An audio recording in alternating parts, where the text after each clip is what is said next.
Hello guys, आज है day 3। आज मैं वापस से आ गया था अपनी छत पे।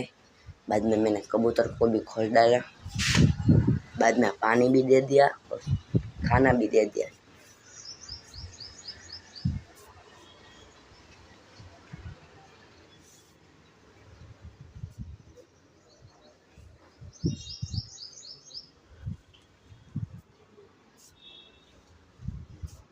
देखो गाइस, खाना देने के बाद कबूतर को खोल कर थोड़ी देर बैठ गया।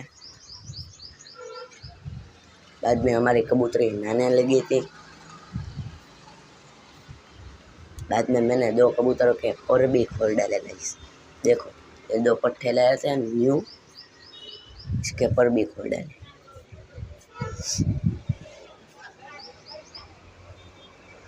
देखो गाइस, उड़ने भी लग गया। ये दूसरा पट्टा था, इसका भी पर खोल डाला है गाइस। कबूतरों को बंद करने के बाद मैंने वीडियो की भी समाप्ति कर डाली है गाइस। Bye bye.